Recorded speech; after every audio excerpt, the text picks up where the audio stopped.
It's my honor now to introduce Mark Creech.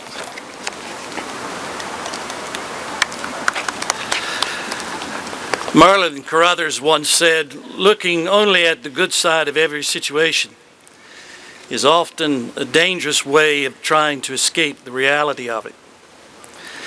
As a religious leader in our state, I've been taught by my faith to try and find the good side of circumstances. But I must tell you that after examining carefully Charlotte's bathroom and public accommodations ordinance, I've concluded that to find anything positive about this would be only an attempt to escape the exceedingly negative reality of it. Allow me to read to you a Protestant statement on gender and human sexuality, which has been adopted by numerous churches across our state and nation. It reads, "We believe that God wonderfully and immutably creates each person as male or female. These two distinct complementary genders together reflect the image of God. Rejection of one's biological sex is a rejection of the image of God within that person." Now, I know that this statement is in the governing documents of many churches in North Carolina because I helped them put it there. And such a statement is desperately needed in a time of confusion and when churches need to provide light to a culture growing increasingly dark.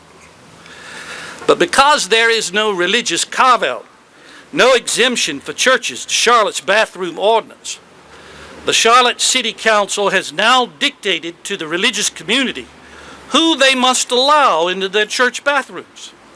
In other words, it doesn't matter that churches have deeply held religious beliefs about gender that stretch back over thousands of years, passed down to them in the tenets of their faith. It doesn't matter if these beliefs are clearly delineated by their governing documents. No, sir, it doesn't matter, because churches, too, must get into lockstep with this new order. Their First Amendment rights don't apply. Moreover, churches now have a litigiously uncertain future regarding all the ways they may provide their facilities or services as a public accommodation. And the irony, at least to me, of all of this is that I can remember when churches were arguing for keeping the definition of marriage as one man and one woman, and they were reminded over and again by the LGBT community and progressives of something called separation of church and state. You churches keep your morality out of the public arena. It's not proper, they told us. Don't try to impose by legislation your morality over on us. Yet these same influences are now, by Charlotte's bathroom ordinance, blatantly forcing their way into our churches and imposing their morality on us. And this is to say nothing about the numerous ways this egregious ordinance will trample the First Amendment rights of the people who worship in our churches and seek to live and work according to the principles of the faith that they are taught in such churches. It is the overreach of government into their private businesses and coercing them, threatening them with fines and penalties and even criminal prosecution if they don't promote ideas and participate in events that they genuinely believe that God Himself commands them to resist.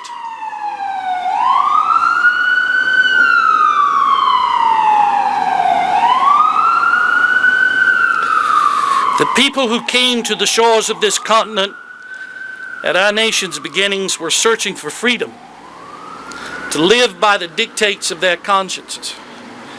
But if ordinances like the one in Charlotte are allowed to stand, then the very heart and soul of liberty has suffered a blow from which it may not recover. If people cannot live by their beliefs, then they cannot be free.